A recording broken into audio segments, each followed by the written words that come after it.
Well, happy Monday, everybody. And here we are again, going to talk about something. I guess there's just something I've been mulling on just the past couple of days and might be fun to talk about. Somewhat recently, the Catholic commentator George Weigel um, wrote a letter to an open letter about what he was seeing in the United States of America in the Catholic Church, and he's a decently reliable commentator. So what he has to say is usually worth listening to. And there was something that stuck out to me when I read that little article. He said that we were in a golden age of Catholic campus ministry. I just think it's like an interesting thing. We use this term, golden age, all the time, and what exactly does that mean? What exactly are we talking about when we're talking about these golden ages? And if we look at Catholic campus ministry, what would that look like? So, what would be kind of essentially constitutive of a golden age if we were going to think about this in a useful manner? Well, the first thing I think we need to look at is we should cut out kind of like a mythological sense of the word golden age here. Something that happened so far in the past that we don't have any reliable records in there. If you um, read something like the Aeneid by Virgil, he makes some of these references to a golden age even long before Aeneas shows up on the shores of Italia, and where the people were just governed directly by the gods or something like that. Well, we're not thinking about that. I'm thinking more about when people say the golden age of Hollywood, the golden age of comic books, the golden age of the Marvel Cinematic Universe, or whatever it is that you want to look at as a golden age. But I think if we're going to take this idea seriously, the first thing that needs to be present is some kind of potential that is, and this could be a very, very broad category there, whatever sort of potential it is. And so, maybe you could look back at a certain era in, you know, well, we'll just take like the golden age of comic books, kind of that 1930s and 40s growth of the comic book market. And, there was a market for these things. There were people who wanted to engage in this and, and an opportunity to bring these stories into the world as pulpy as they might have been 1930s, 40s, and 50s. So that's one component that you have to look at for a golden age.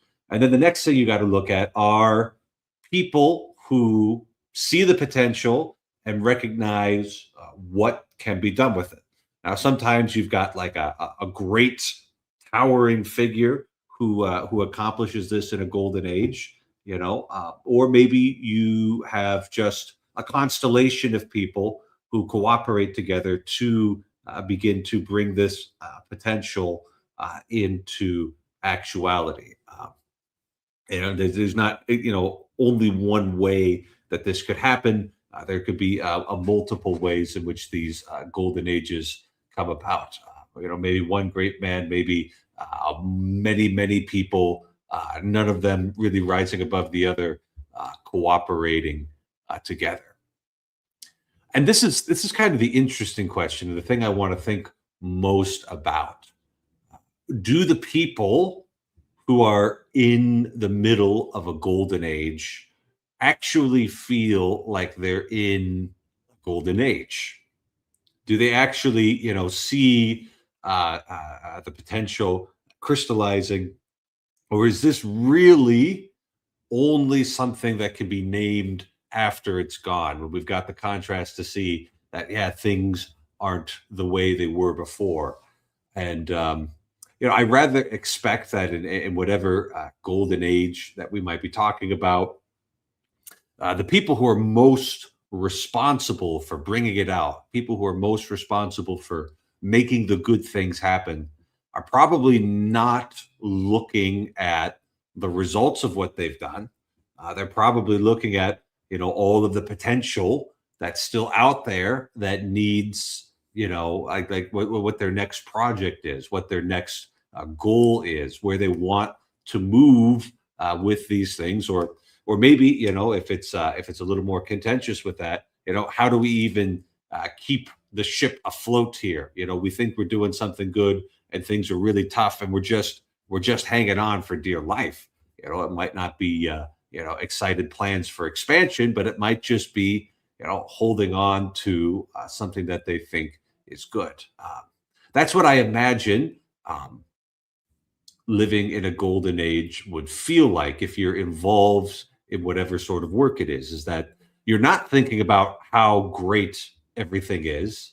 Um, I don't think uh, people who just do that with any sort of regularity are even capable of being the sort of men who can build a golden age. Probably constantly thinking about everything that they need to be do and all the things that are not yet happening. It's the sort of men who would build a golden age are probably hungry all the time. They're probably constantly focused, laser focused on accomplishing whatever work that they have set out to do. So, circling back to where we began, Mr. Weigel's comment about a golden age of Catholic campus ministry. So, looking at this, we can certainly see that there's plenty of potential. Plenty of potential out there. There. I mean, and that's kind of why college campuses tend to be kind of fought over, and why they get a lot of attention is because of all the potential there. You've got 19, 20 something kids running around, and if you can get them on your side at that age, they may work for you for the rest of your life. They may participate in whatever you are proposing uh, for a good long time.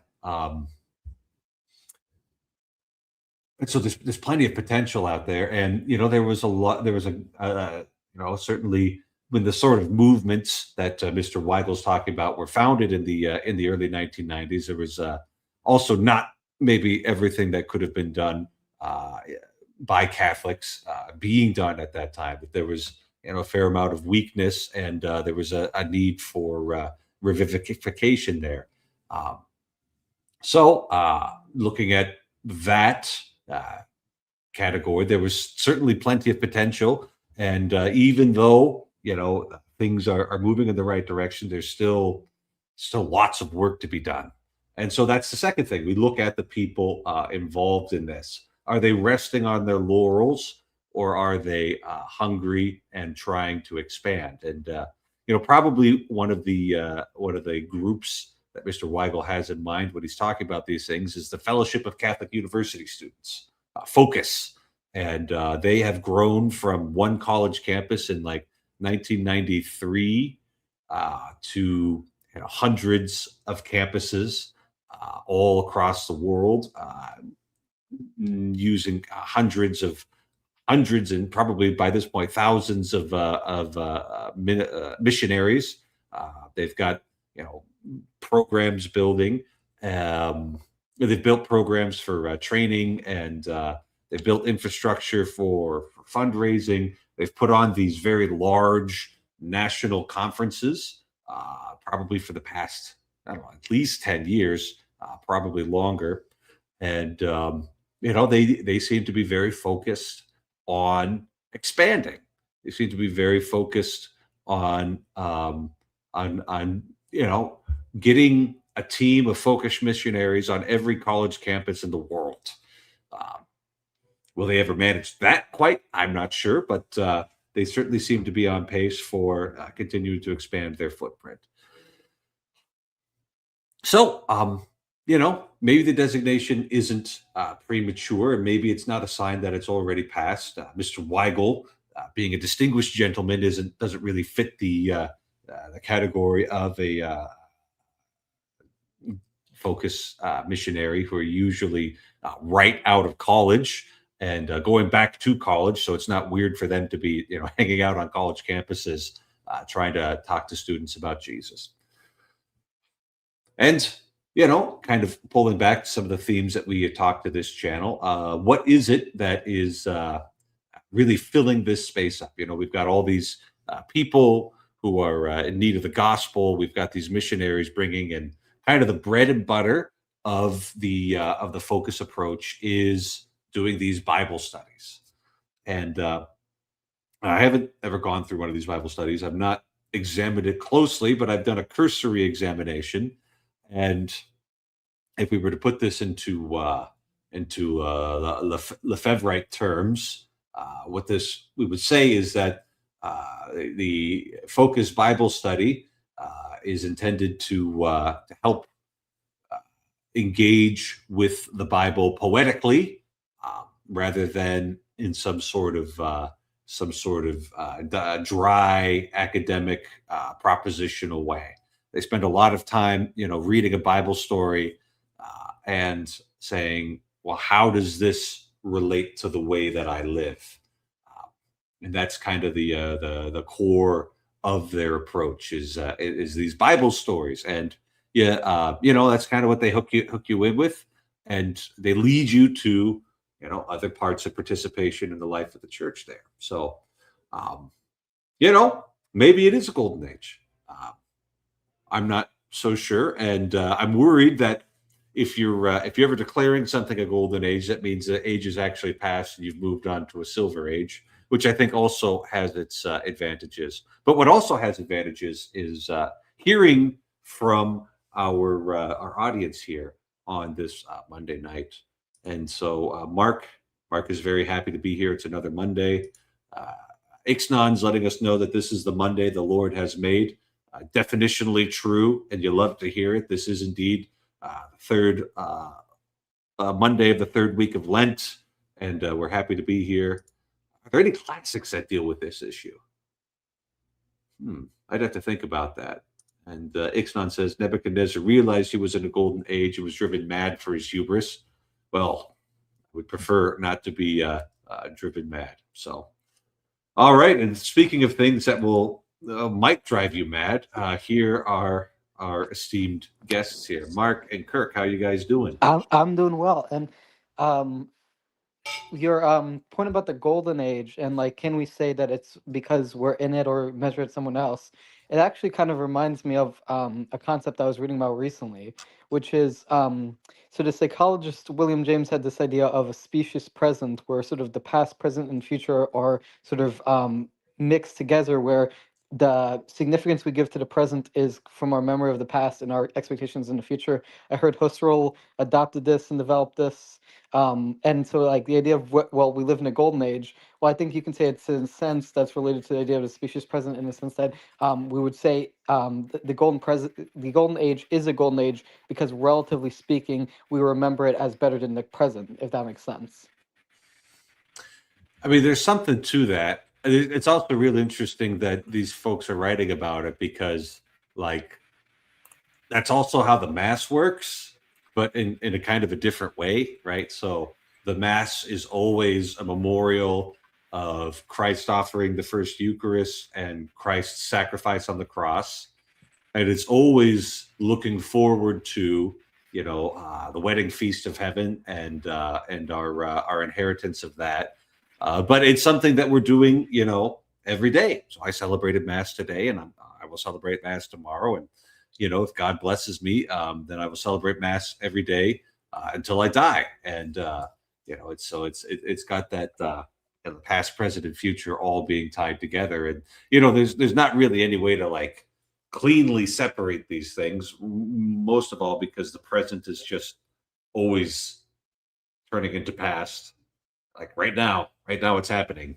The ticker keeps on ticking up in the live stream here. So watch out for that. But I do think so the way that you're talking about it seems to kind of debunk the whole notion of golden ages. Is like, oh, well, you're just being nostalgic for better times, when I think there might be a little bit more to it. I think like there is this meeting of, people with a firm purpose, with the potential around them to bring it out.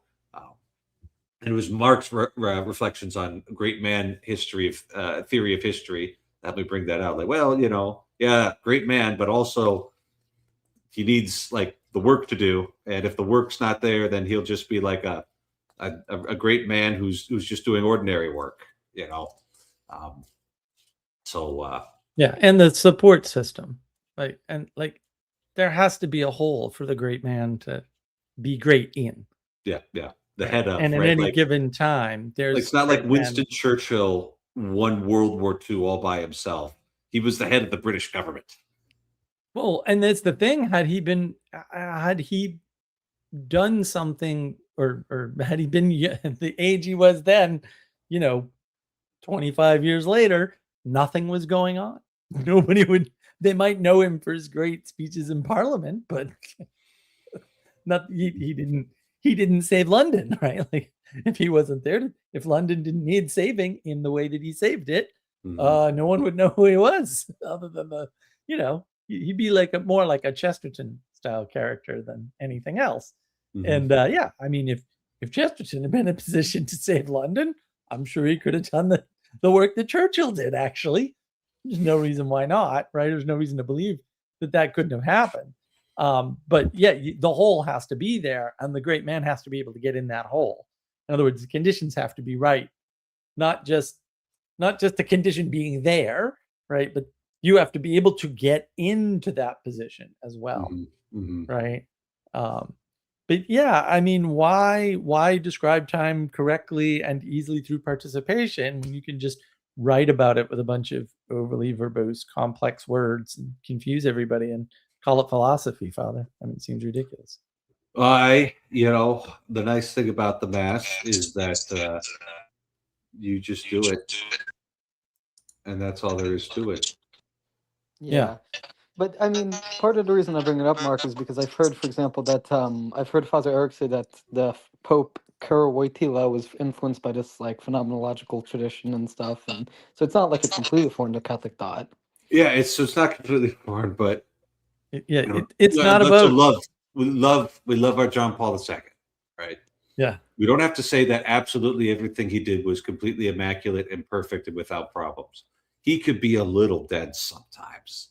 And like even his really profound thought, like can just baffle you with some of the verbiage that he picked up from his education, and his project was like trying to evangelize these university people and like bring the Catholic faith into dialogue with what was going on in the streams of the universities, and like we need our people everywhere. So like trying to bring, if you've got the patience for all this Husserlite verbiage, and you want to try and bring the gospel to them in an academic setting, then like we can send people to do that, but like I don't try and do that when I'm with the folks, Well, but even if you did it won't work because they don't have the right language. They're overcomplicating absolutely everything because they value sounding smart over just getting it but done. Mark, if you can present a paper at a conference, and then if you can just no, really, like if you could just talk to the people there, well, that's actually valuable, isn't it? Like it's valuable to go to the conference.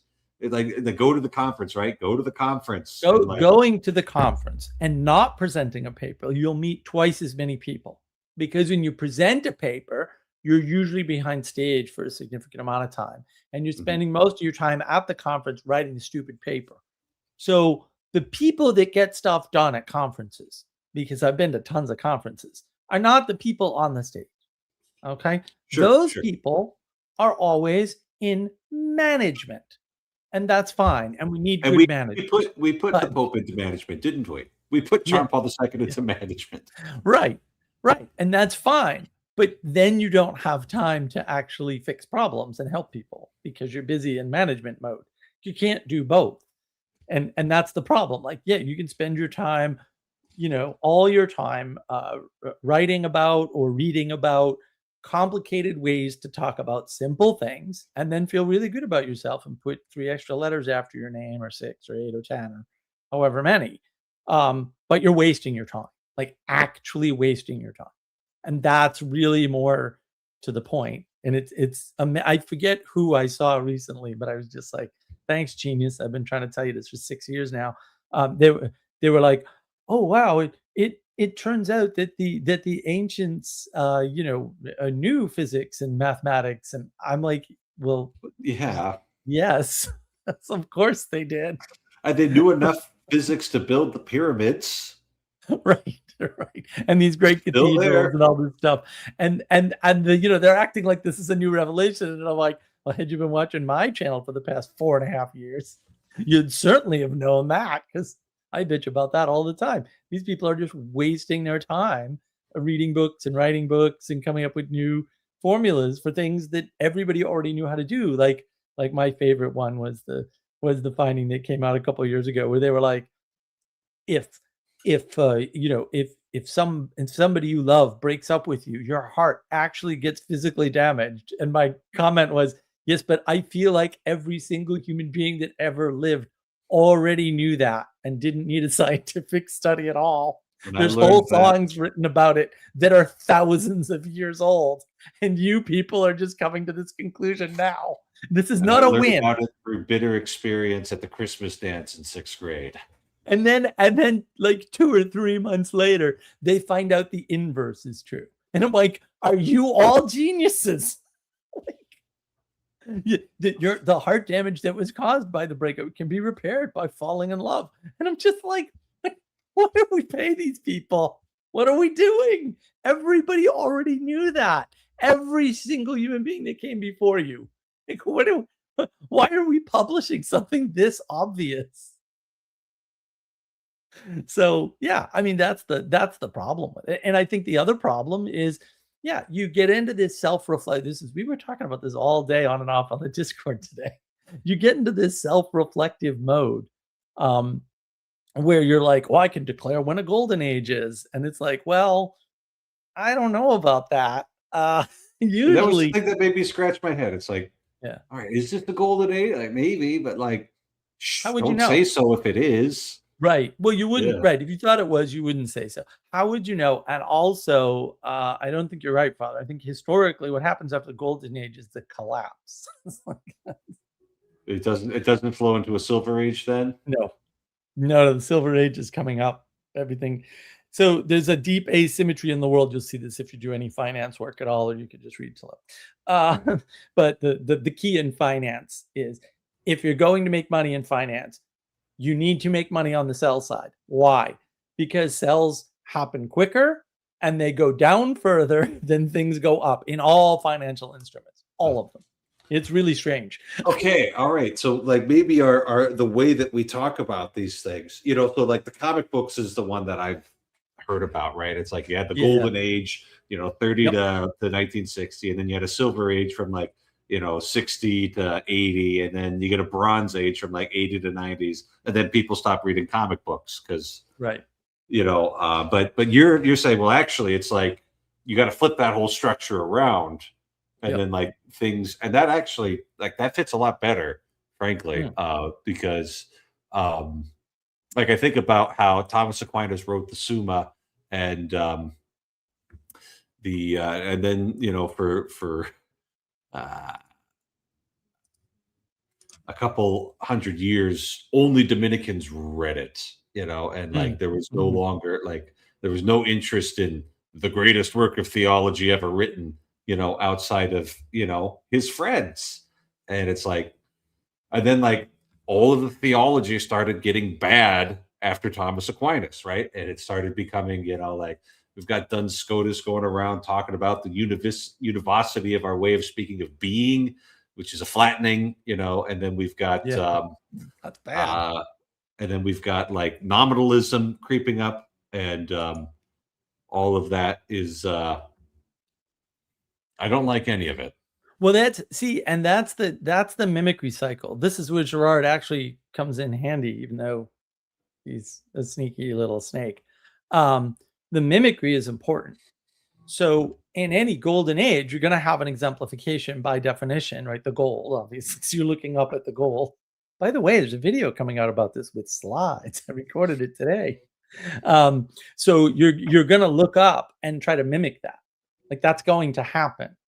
And so everything that comes after the exemplification is going to be a lame copy of it, effectively. Like there's very little way around that.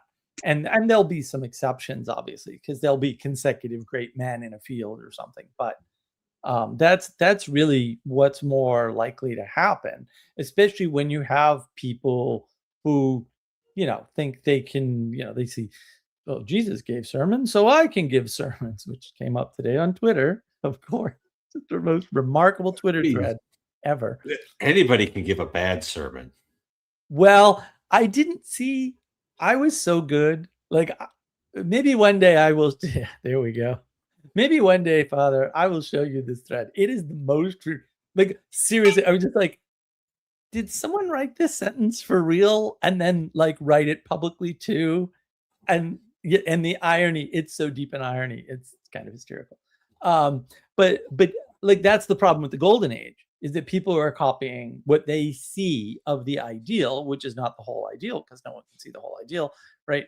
And then if they suck, which most people suck about most things, then what you're going to get is this poor copy of something greater. And maybe because like what happened in kind of the decline of scholasticism is that like people got a little too into the logical forms and like breaking things up into the pieces there, which like certainly Thomas Aquinas wielded logic, but like he wielded it at the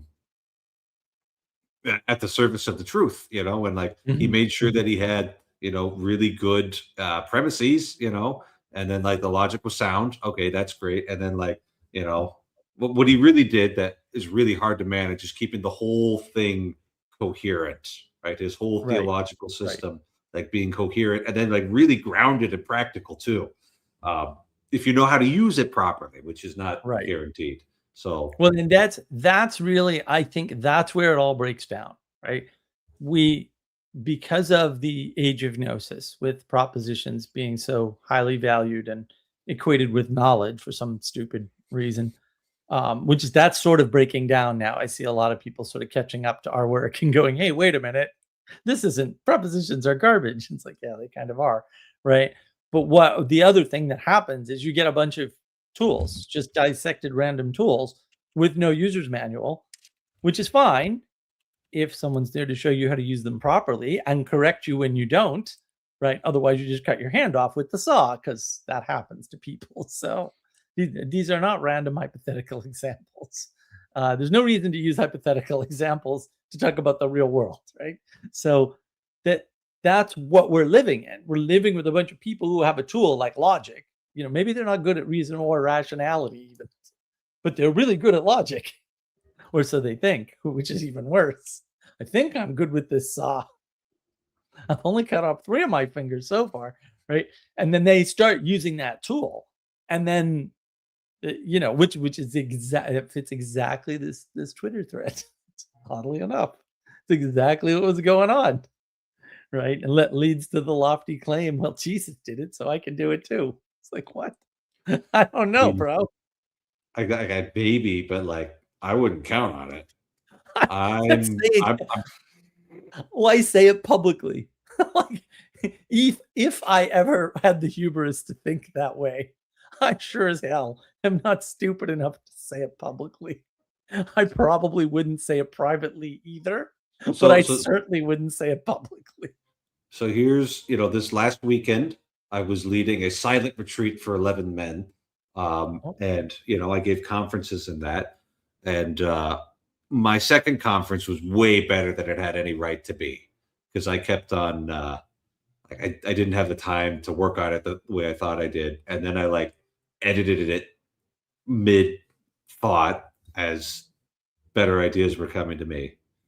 And anyway, despite how good that was, I know it's not anywhere close to what Jesus accomplished. It was good for those 11 men, and it's good for me to talk those things out. Like it was all about you know, the word of God, man doesn't live on bread alone, but by every word that comes from the mouth of God. A whole hour long conference on that. Um, all right, so this is the main problem with this, right? Long time no see. I hope you're all okay. Given the Catholic notion idea of just war, does Iran have a justifiable argument? What are your views? So I'm going to look at this from the perspective of the United States of America. Maybe you ran out of characters there. That's a little less. What do we mean by just war? Well, it's usually that you got an authority that's declaring it. It's got the competence to do that. So you can't just, and not anybody can. It usually has to be the sovereign, or in a republican form of government, somebody else. There needs to be a grave, proportionate cause, right? You don't go to war over just like 10 acres of land, no matter how valuable. You find some other resolution to the problem. And the means that you're using to wage the war has to be proportionate, right? So like nuking somebody over 10 acres of land, like no, and people waging it have to do a certain amount of due diligence to not get non-combatants involved. When we're looking at the Iran situation, we're dealing with the evil of the War Powers Act here, whereby Congress surrendered their constitutional power to the executive branch to wage war. So I'm not a fan of that. But moreover, all of us are at a fundamental disadvantage on how to do this, because we don't really have the intelligence, and I mean like the intelligence assets, and like up-to-date information to actually make these judgments from our couches watching Fox News or whatever, right? And like, it's fine that you can't just go find the most up-to-date intelligence that Mossad and the CIA have come up with, on their websites, and that they're like not telling us everything, because that would be a very silly way to conduct yourself. So the fact of the matter is that like I can't actually answer that question. I could. Yeah. The only thing I could do in response to that question is to complain about the War Powers Act. I'd like Congress to do their job and not tell the president to do their job for them. So like none of us can really like assess this, and even like President Trump and Rubio and whoever our secretary Hegseth, and then their counterparts with the Israeli government and whatever allies are joining this. Like they've got the up to the date intelligence, and even they are like making their best judgment based on what they know, on what what they believe an outcome might be. Yeah, right. Right, and so it's well, this is why elections matter. Yeah. Well said, Father. Well said. Well, Yeah. so- I think the primary problem with Iran is that it's most likely because of what the nonsense that they've been spewing about I think it's actually the 12th Iranian people's uprising that I'm aware of in my lifetime. This is not they were treating it like the Iranian people have never done this before. And I'm like, bro, that's not going to play. I know full well they've done this, but you're so wrong. That's such a blatant lie. And it'll work on the kids because they don't remember, they weren't there, or they didn't follow the news closely the last 10, 11, 12 times it happened. But it's very likely that they made a very hippie Jesus argument for why we need to help the people of Iran. And it just so happens that Israel has some wonderful intelligence. On the other hand, everyone also plays a very stupid game when they complain about whether or not someone has nuclear technology. I just got to explain this to you. The way to build nuclear bombs has been publicly available that I know of since the 70s to any human being. So it really is just a matter of having the physical, technical equipment to do the centrifuging. We're really just talking about spinning things around very carefully for a very long time. Which, like even if you've got the book, right, like that doesn't mean that you're just going to be able to engineer this. It's like it's pretty precise stuff. Yeah. Right, but Well, if I also you can't play both sides because everyone's playing both sides. On the one hand, they keep saying, "Oh well, obviously Iran's not so many days away from nuclear weapons," and I'm like, that can't be obvious to anyone. It's not possible for you to know or I to know how far away from nuclear, the ability to refine nuclear material they are. It's not possible, and it's not necessary for them to refine it. Right? All they have to do is get some, right? And so it's not so they keep playing both sides like this is some sort of ridiculous idea that they could be close to having a working nuclear weapon. That's not a ridiculous idea. There's half a dozen ways that could be true. I probably don't even know all of them, but I know at least 4. Right? Most people know 0 about this whole subject. So I don't know, man. I agree with you, Father. It's impossible to know what the intelligence says. And it's impossible to know what levers are being used to justify the war. But also, I think you're a little bit confused. I agree with you about the War Powers Act, but I think the president always had ability to call war for 90 days. Always. That's Yeah. That's the that's why you have a Constitution. president. The thing is, if I may give my perspective on this, Father, it's a little bit different from yours and Mark's because my perspective is that Iran was at a unique time where the Iranian regime was about to topple, and that has not been precedented in modern history. And I think No, it's false. good that America Total striked lie. while the iron's hot, so to speak, and took Total advantage lie. of the opportunity to overturn the Iranian regime. Total lie, Kirk. It's at least the 12th revolution that they've had of this magnitude that's been reported this way. I was there. I actually remember this reporting. This is the exact same. It's almost the same freaking script. They have read this script about Iran at least a dozen times that I know of because I heard it on those same news organizations. This is not unique. They play this trick with people all the time because they know most people are stupid and have bad memories. And I get that. And I'm not even saying they shouldn't do this. I'm not saying that at all. All I'm saying is Mark remembers. And this is not unique. That is a load of garbage. And I know they've said it the last few times too. This is a unique time when the people uprising, blah, blah, blah. And this isn't even the people uprising in the Middle East motif. Yeah, that ain't just Iran. That happened in Iraq about 4 times too under Saddam, and it happened in with the Kurds, and it's happened in Turkey a couple times, and I've lost track, right? And nothing ever happens, and there's technical reasons why nothing ever happens, and that's because you can't bring the roof down on yourself without killing yourself. And this idea that some revolution is going to overthrow a government is a very backwards way to read historical facts that have occurred before with respect to revolutions. There ain't no revolutions like that. That's never happened. It's never. There's no such thing as a grassroots operation that overturns the noble class. And a lot of people will point to the French Revolution, and I go, boy, do you get some reading to do? Because no, it was the noble class that brought down the king. It's always the noble class that brings down the king or deposes the ruler. Always. There are no exceptions to that except the American so-called revolution, which is why I don't think it's a revolution. I think it's a rebellion. But yeah, this is a ridiculous way to think about the world. It's a dumb read of history.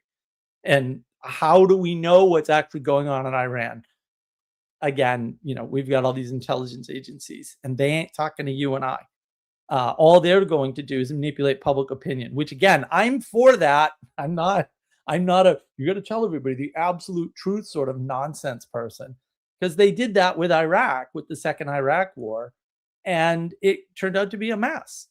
And I was like, you shouldn't have told them any of that stuff. You should have just said, they should have kept it simple. They broke the treaty. We're going to wipe them out. And that's what we should have done. And we couldn't even manage that because, they made the same mistake they made in Vietnam, which is basically kowtowing to the democratic population when the democratic population is full of morons, and they shouldn't have been consulted or allowed to comment. That's it. Ixnan's right. I ran so far away, and yeah, I mean, it's Yeah, it's the whole idea that we can understand these things and the significance of them. Like what, because again, we made this mistake with the Kurds, right? What we put the Kurds, who should have been able to be sovereign, in charge of their own region, and that didn't go well. It didn't go well at all.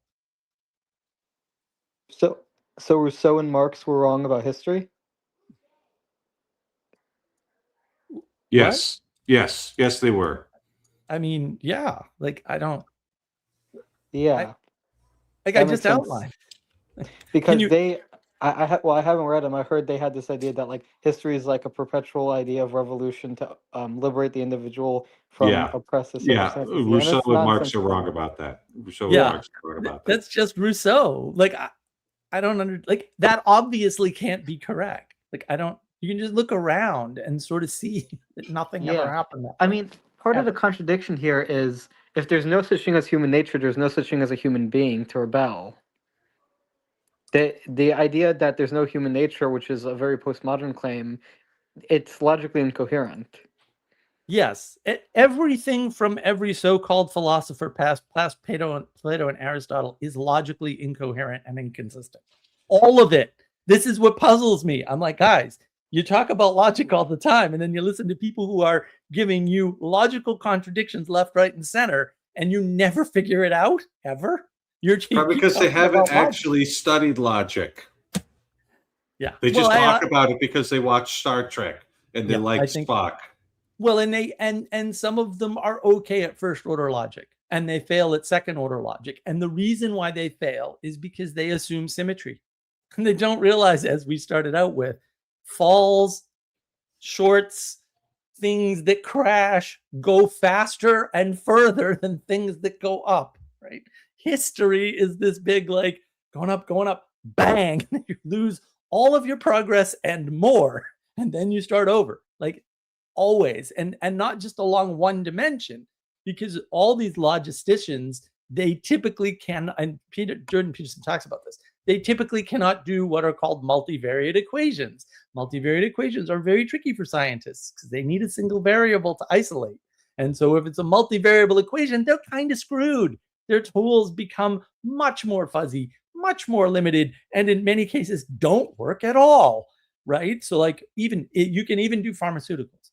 Pharmaceuticals is easy, right? You just look at the bar for pharmaceuticals. They have to be 30% effective. 30 to be approved. That's it. That's the bar. Do you know what almost all pharmaceuticals are? Except for a few, like aspirin. They're 30% effective. It's terrible. Those are horrible numbers. Those are rookie numbers, right? It's terrible. Why? Because it turns out that just because something, even penicillin, right? So Sarah's allergic to penicillin, she can't have it. I can have penicillin all day long, right? There's a high degree of variation. And it's not variation among like what humans can tolerate. There's variation with absorption. Some people can't absorb penicillin the same way. It has to be done intravenously. Like there's all these variables that affect this stuff. That's why 30% is the bar, because actually that's a pretty good number. And most of the compounds that they put together don't work that well. The chemistry works perfectly, by the way. The chemistry and the simulations work. I worked in pharma for a very brief time, but I learned everything I could.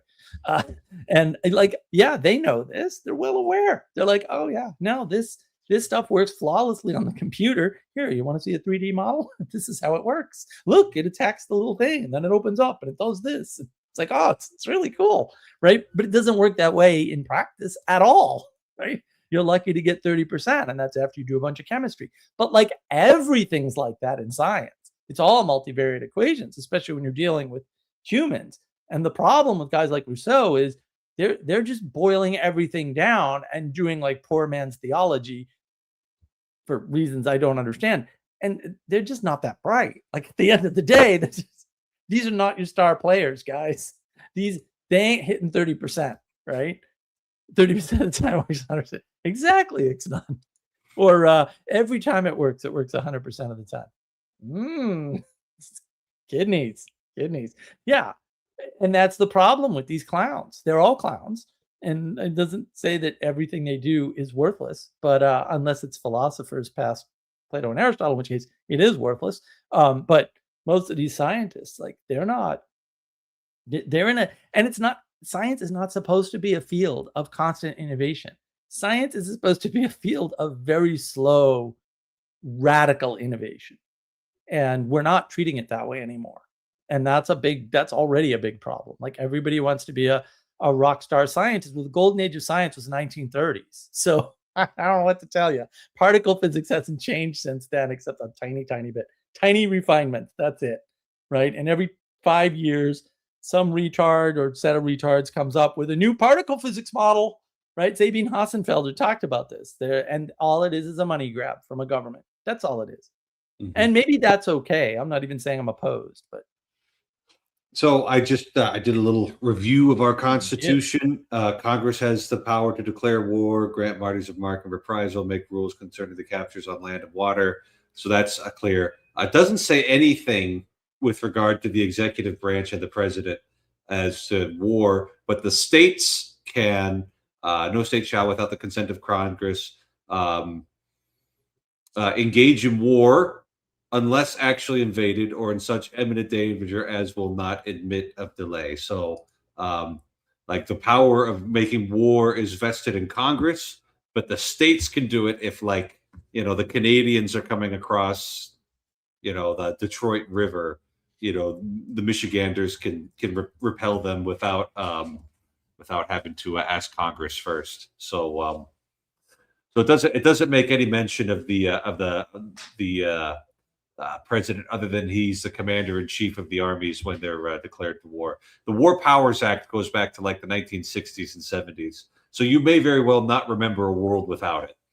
no, I definitely don't. I thought that there was because I don't think it's called war, right? I think there's a formal declaration of war, but I think that because I think the legal justification for what did they call Curia, a combat operation or some nonsense? Mm-hmm. Do you remember the terminology? They had a special way around it. Mm-hmm. But I think the president can do that. Like the president can activate the military and start fighting. Well, you know what? Then what's the point of having the stinking Constitution if it allows us to play those kinds of games? I understand. Well, because it's supposed to allow for the quick response. Like the whole point is they knew what functions of the king they needed to have, and the president is supposed to have some of those functions, like being able to immediately defend the country without waiting for a bunch of jerk-offs with their thumbs up their backsides to actually vote on something, which seems impossible for them, especially lately. Like if Russia invaded us tomorrow, it would probably be 3 years before the Democrats would even allow a vote on it. So I can understand. Like I see the problem, but I thought there was something. Maybe I'm misremembering my civics courses from back in high school, but I thought there was something about 90 days and the fact that it's not officially a war. It's like a combat operation or some nonsense. And the president can unilaterally declare combat operations, but he has to get congressional funding after 90 days. And That's the War Powers Act right there. A declaration of war has to be drawn up. Yeah, that's the War Powers Act. Could be. Yeah. Well, then that's why I learned it in my civics class then. It was a law of the land, so you may as well learn it. But, Randall Rustad, may he rest in peace, he just taught us the Constitution. So, well, I'm not going to say I know it really well, but we've had compliant Supreme Courts before, right? That just rubber stamp whatever the president wants to do. Like that's not unrealistic. Well, I mean, they're supposed to rubber stamp things and then not rubber stamp them. So they're supposed to be discerning. The problem with discernment, when you're not the one doing the discerning, but you're just watching somebody else discern, is that if they don't give you the right result, you think they're corrupt. And if you do, you think they're brilliant. And you're not in a position to judge, but you do anyway because people are retarded. And that's kind of what we do as people. We just be as retarded as possible, as often as possible, for reasons which remain a mystery to me. Oh, it's really not that hard. It's just easier. It is easier. Well, that's true. It is. It is much easier to be that way.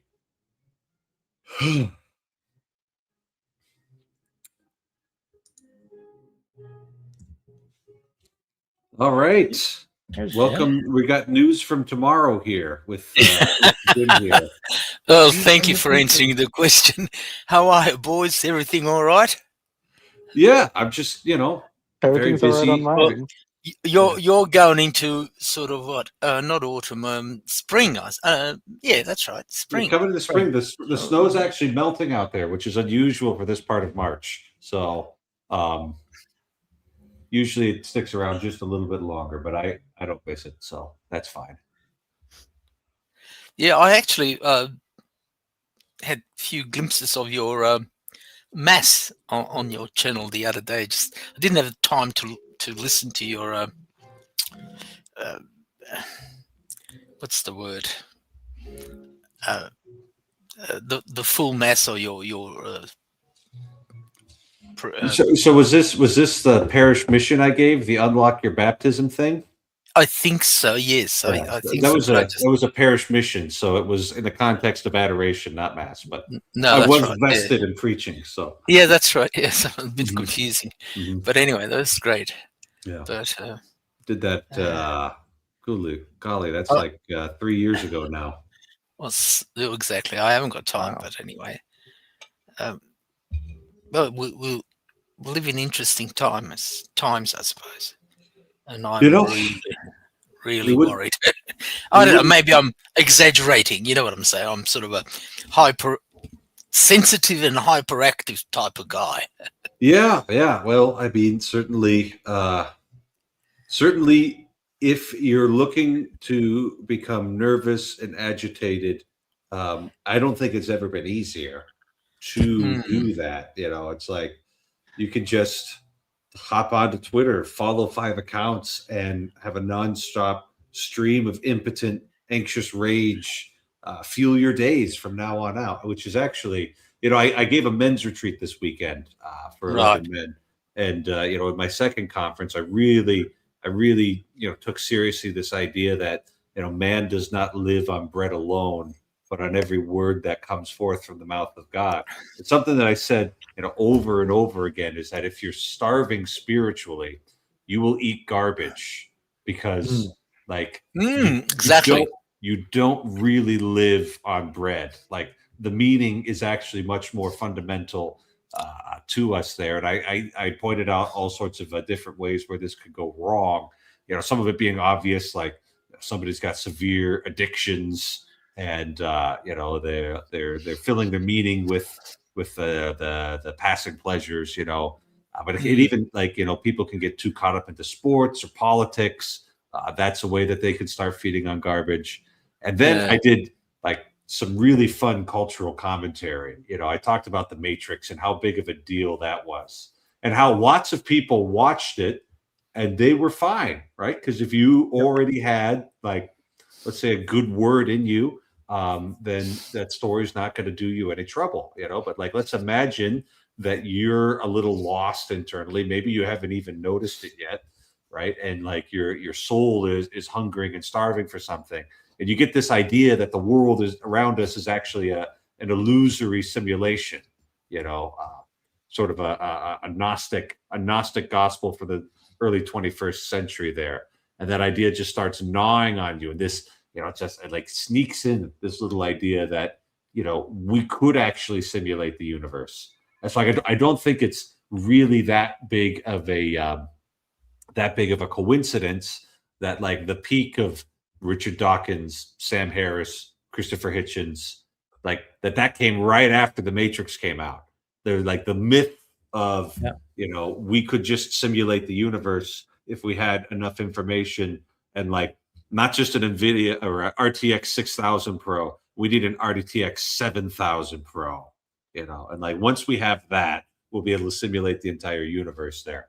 And then I looked at Harry Potter, right? And this idea that there's a secret society of people who have this special internal identity that nobody else can access, and they can speak magic words to change the world, right? And like, I read the Harry Potter books over and over again, and I I think I turned out all right, Mark. Like, am I doing okay? At least okay. You know, Okay. Okay. over the curve anyway. And You're over the but some people who are like really in an unstable position, right? They've read about all the people who had these secret identities that only they could know, that could change the world by saying magic words. All of a sudden got the idea that they could just declare themselves a woman and it would be so. And it's like, And if I may integrate something with this, this is the people who made the Matrix are now the Wachowski sisters, I believe. So one of them I think is a sister. But Yeah, yeah, that like the Gnostic myth, the Gnostic myths and like how they can just like creep in and seep into you if you're not filling your life on the word of God, Mark. If you're not grounded, it's almost like you'll adopt some kind of what's the term I'm looking for? I'm gonna need to be clever. Religion of the day, Father. Religion. Like you'll page just take 36. whatever religion of the day you see at the buffet first. Page Because you're 36, starving. Father. I'm getting there. I'm getting there. I'll finish it someday. I gotta sit down with it some more. I do have it's a bit tangential, but I do have a question about Catholic theology, Father, and how this integrates with Thomas theology specifically. Okay. So correct me if I'm mistaken, but isn't one of the arguments for God back that there has to be a chain of there's a chain of causation going back in time, and there has to be an uncaused causer? So that is a philosophical demonstration of God's existence that Aquinas took from Aristotle and refined. Aquinas was a bit bold in his use of Aristotle. He said that philosophically, you can't disprove the existence of an eternal universe. That the creation in time was a doctrine of faith, and that was against kind of the prevailing consensus at the time. And even the holy doctor Saint Bonaventure, who, if you're not going to read Aquinas, you should read him instead, or Albert the Great, because they were they were really good. Not quite as great as Aquinas, but part of the Silver Age leading up to the Golden Age, or maybe even part of the Golden Age itself in a lesser figure. So yes, that is an argument that Aquinas uses to show the reasonableness of the Catholic faith. Okay. And so I guess my question would be, one of the arguments I've heard from atheists is that this is logically incoherent because of the fact that if God is outside of time, how could he cause the universe, which is in time, to exist if God is outside of time? That's the only way you could cause it. They've got that exactly backwards because they're bad at logic. You can't cause the thing from within the thing. That makes no sense. You'd have to be outside of it to create it. You have to be bigger than the thing you're creating in all cases. Yeah, so Mark is using very simple language to go about some of the other arguments that Aquinas makes about the nature of God in more precise terminology. But it basically comes down to something like that. So one of the things that Aquinas talks about shortly after the five ways, and this is why you have to read the whole thing and not just like the little clips that people put into your philosophy textbook. He talks about the simplicity of God, about how God is not, constituted of parts. And this is one of the ways that he could be, an uncaused cause, an uncreated creator, was because he's entirely simple with no composition whatsoever in them. We're composite beings. And so our souls are constantly moving our bodies, both unconsciously, hopefully your liver's functioning right now. And you can thank your soul for doing that automatically without troubling your consciousness with it. Because if you had to do it consciously, you would forget and get jaundiced. So that's one of them. And then, so the simplicity of God is one of the easier arguments. There's the stuff about the eternity of God too. But basically what Mark said, you have to be outside of it and bigger than it in order to cause it. Otherwise, you're just a part of it, in which case we have to go look for another cause. And so that thing's not God. I see. So basically, even though God is outside of time, he can cause time to exist because he's outside of it? Because eternity is greater than time. Okay. Yeah. I also think the point you were mentioning, the sort of Husserlian point about like the past, present, future existing in the present with regards to the mass, that seems like it would also allow a form of retrocausality where future can influence the present, because if your expectation of the future is impregnated in the present, then that would mean that presumably the future is impregnated in the present, and therefore the future can cause events in the present. Yeah, well, this is actually really easy, but it's not like causality, the way that we think about it in terms of efficient causality. What it actually is, the thing that's moving back is final causality, baby. We're bringing it up again. Your final causality does, in fact, work backwards, right? So, I'm going to go to work tomorrow. I'm going to pack the things I need together tonight because I'm going to work tomorrow. And so the fact that I'm going to work tomorrow is causing things tonight. So like final causality is what actually, makes these things work. I see. So there is a form of retrocausality, but only in the sense of final causality, and not necessarily what. It's Yeah. right. It's not retrocausality. Okay. These are the low IQ people. Aristotle already did this. It's already been done. Aristotle already did it. Aristotle figured it out. He showed how and why it worked, why it was logically consistent. Okay.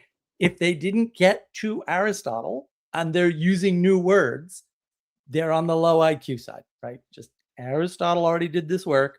That's why you need final causality, right? Because the future is an endless potential or an infinite potential at some layer, right? In order to manifest anything at all, future, present, or past, you actually need to project something into that. That would be the equivalent of final causality. This really isn't that hard. These people just didn't do the reading, and they're not good at research, and they're also not good at logic, because you can kind of arrive at Aristotle on your own. It's not that hard. Apparently they can't, though.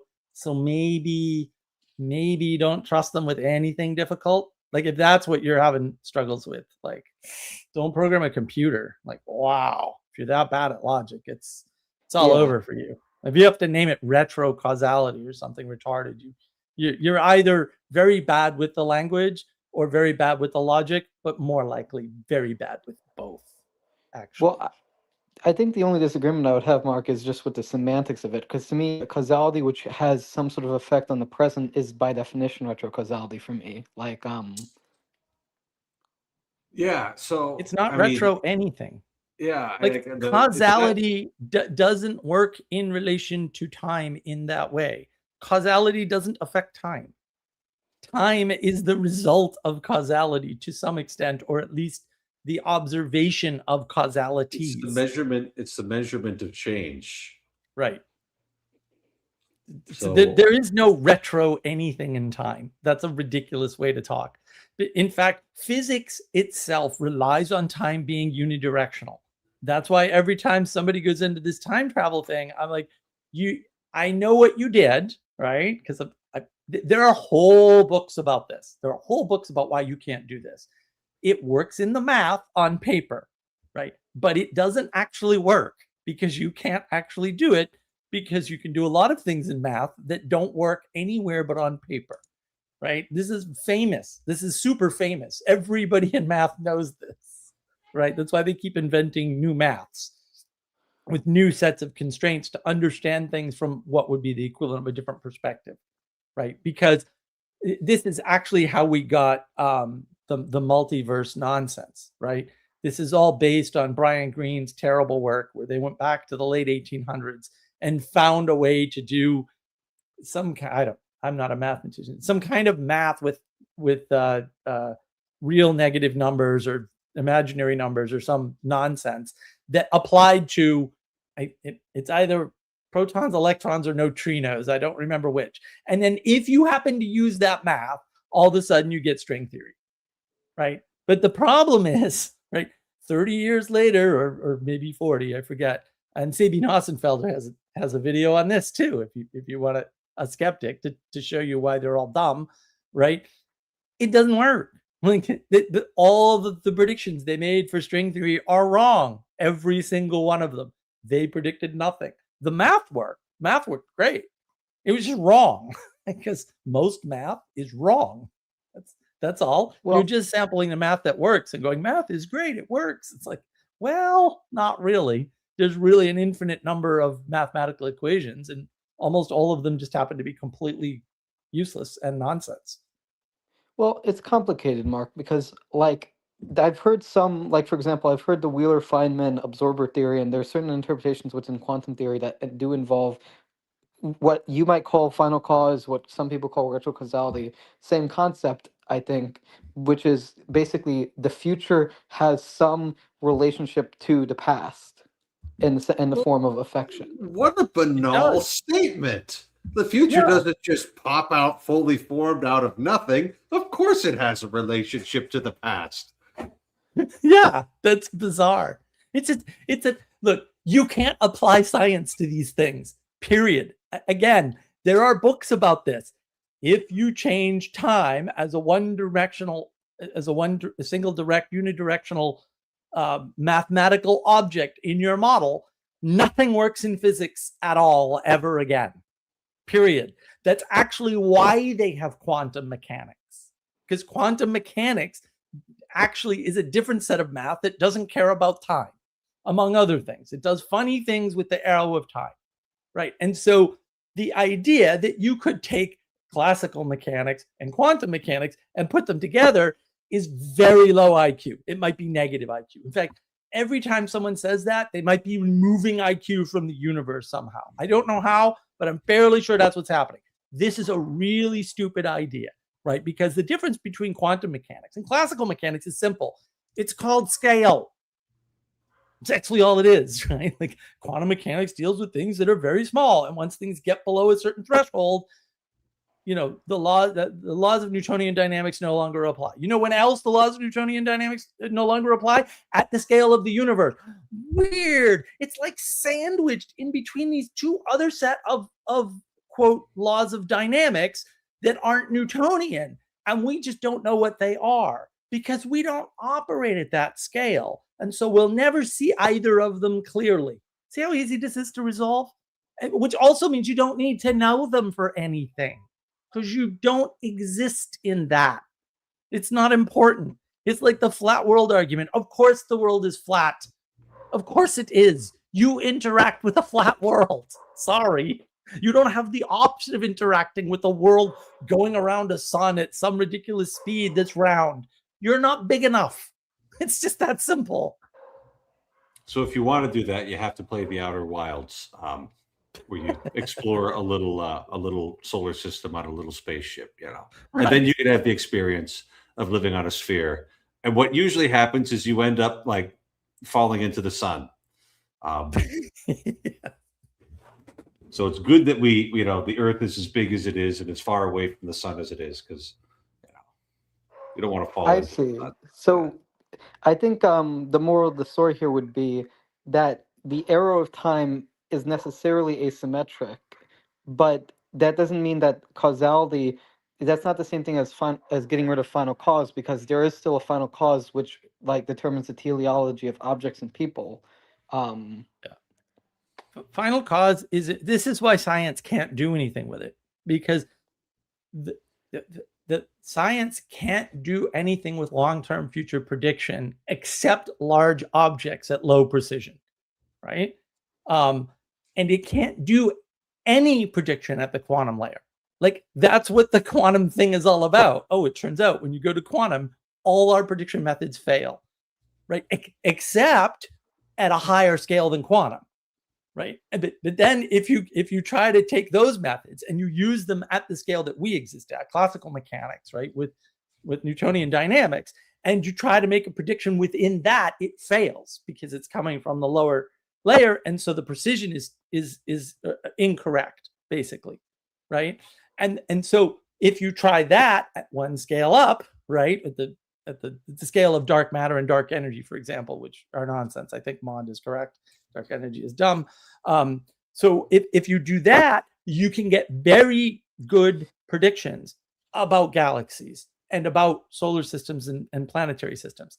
You can't get any predictions at the scale of habitability of a planet, even, which is a pretty big thing, the habitability of an entire body. No predictions possible there. None at all. We can predict the number of potentially habitable planets. Not well, but we can predict it, which is interesting. That's actually really important, right? But it's useless. It's completely useless to us because unless we go there, we actually will not know. We actually will not know. And the funny part is, again, Kirk, this is just selective, right?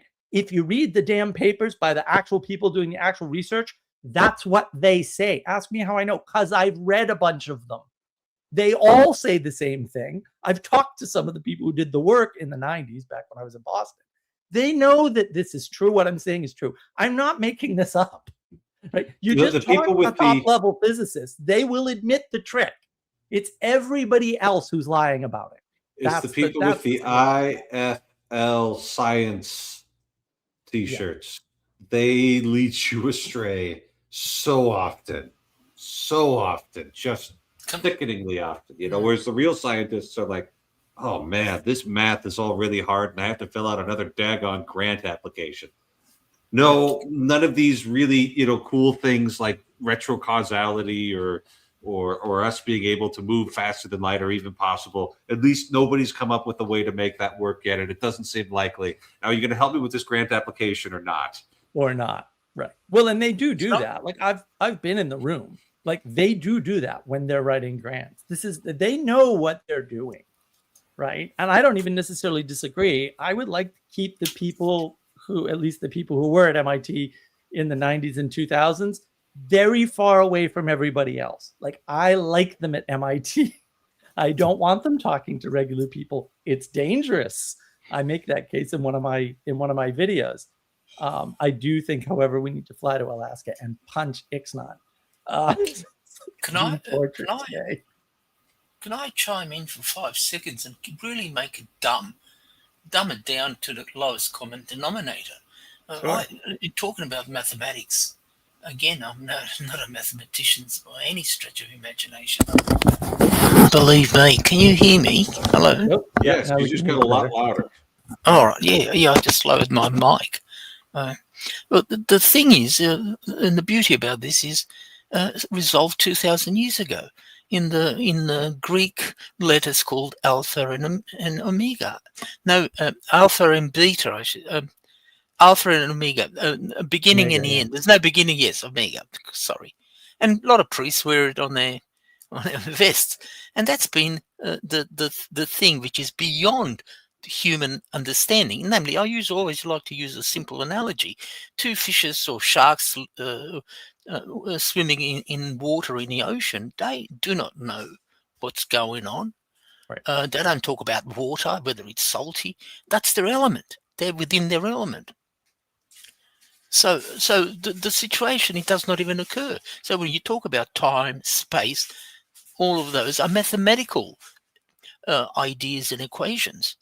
They and what we're really talking about, it's that pure science, which is mathematics, not physics. Physics is the next pure science. Then comes biology and astronomy, etc. But it's physics and particularly pure mathematics.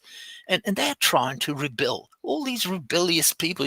I'm taking a slant from historians, from French Revolution, from the Enlightenment, and they're all mathematicians trying to resolve the beginning and the end, the existence of God and non-existence of God. And they're, like good old Marxists, getting their fists up in the air with their red caps and saying, "Listen here, God, I know you better than you know yourself." And that's very simple. They're trying to resolve the transcendental theology and the belief, the faith, and that's totally, as I understand it. I hope I've and sort of put it in a very sort of simple terms, how I view it anyway, from very limited reading of science, particularly mathematics. So I did physics and chemistry and I did quite well, by the way. I'm going back many years, many decades, actually. Jim, that's exactly what Jordan Peterson was talking about, right? Yeah. Science is supposed to be moored in something. That's that. Yeah. Right. That would be the thing that would tell you not to mix Ebola and anthrax. That's his Yeah. example, right? And it's And- interesting, just interesting to view these young people today, these soulless people, non-believers, atheists, agnostics, all of these people without the element of God. Is their God is science, mathematics. Right. It's just there's a trait at universities or how they think, the train of thought is totally. Because So if you're the only- starving for meaning, you Yeah. will feed on garbage, right? Exactly, It's like exactly, you can't exactly. starve on this. the only and tools that they've been formed with, and they're getting they're formed reliant. too late. They're getting formed in college when you should have Mm. been formed way before you got to college. And it's very telling. I'll just say it again. I know no one gets it, but you will at some point. I promise. Right? When Einstein was Einstein, and he actually broke all of science. Different live stream. I could go on for hours about how this was a bad thing, right? But back then, because even Einstein said God doesn't play dice with the universe. What a weird thing for a physicist to say, huh? Right? If they did polls, right, in the United States, 80% believers, basically quote Christians or whatever, right, and you had 20% atheists, right, of some flavor, or Gnostics maybe, right? Guess what the ratio was in the hard sciences, in physics in particular? It was the same. It isn't anymore. And that started to change in, I think, the 60s or 70s. Okay. That should tell you actually everything you need to know. Additional information will not make it any clearer, right? That should tell you everything you need to know about the problem. The problem is that formation that was there to build you from the beginning. As much as I don't like Ken Ham, he's not wrong about that. You have to start people at the beginning, right? So you need but I don't know. Let's call it a story or a narrative or a myth that starts with in the beginning. And if you don't start people there, what you get is what I call middle out thinking, see navigating patterns. Of course, I have a video on that, right? Which is exactly this sort of thing, where they're trying to recreate the beginning of the universe by starting from where we are now and inferring a bunch of things, usually using math. It's a ridiculous thing to think you can do. You can't reconstruct the past from the present any more than you can understand the present from the future. These Just are on that ridiculous point, ideas. just at that point in science, everybody knows the idea is in quantum physics is or Einstein's, as you travel and you approach the speed of light, the time slows down, and I can prove that. Yeah. When I was young, time went very slow. Now when I'm getting older and older, believe me, I'm approaching 382 miles square per second. That's about 1 second, 6 times around the world is the speed of light, and it gets so much fast. It doesn't slow down when you're young. It's 1 year is gone. It's forever. But when you're older, it's like 2 months. But anyway, I'm being sarcastic. Yeah. Mark, guess what I started off my retreat this weekend speaking about? My very first conference. It was priests for a new creation, right? So it's like, yeah. So we talked about creation, and we talked about Christ recreating things, And so and I did that even before explaining to them the importance of living on the Word of God and being a part of the correct story, and orienting yourself in that way. Cool. And I didn't even think about it until I did it, and it was like, oh yeah, that was obviously the correct order to do things. That's the problem. You guys don't even see it because it's the water you swim in, as Jim was pointing out earlier. You're in the aquarium and you're looking outside at the humans looking in the aquarium, and you're using words like the nice warm water of creation, right? Which you feel. You can't even describe it. You just feel it. You can't describe it scientifically. What the hell's wrong with you crazy Catholics? I don't know. So you can't even describe it, right? Because it's just like, duh. It's just what we do all the time. when we're not dead, right? Not dead equals bathing in creation. Isn't this wonderful, right? The created order, yay! So we get to swim, right? But then when you use a term like creation, or somebody else uses a term like creation, you think there's any sort of overlap between the conceptual ideas in the other person's head, and there actually isn't. And like I said, Ken Ham, I should actually find that talk. It's like 3 years old now, but he actually goes over this in slides, and I was like, man, that's a damn clever set of slides. I like that set of slides. Great diagnosis. The cure that you wish to apply. Horrible, worst cure of all time. Completely retarded. And it actually violates his own principles. Yeah, it also violates his own principles. But he's tackling two problems at the same time, which is interesting. I don't think he realizes he's somewhat indicting his own Protestant causes there. I'm fairly sure he's a Protestant. Yeah. He's indicting the Protestants. Although at the same time, like in Protestantism right now, it's very popular to talk about the Old Testament because they spend all their time focusing on the gospel because it worked for Billy Graham or something. Probably, I don't know the history, but I'm guessing. I'm real good with patterns. I see a pattern here. So that's new to them. It's like, I don't know. It's an older book, but sure, it's new.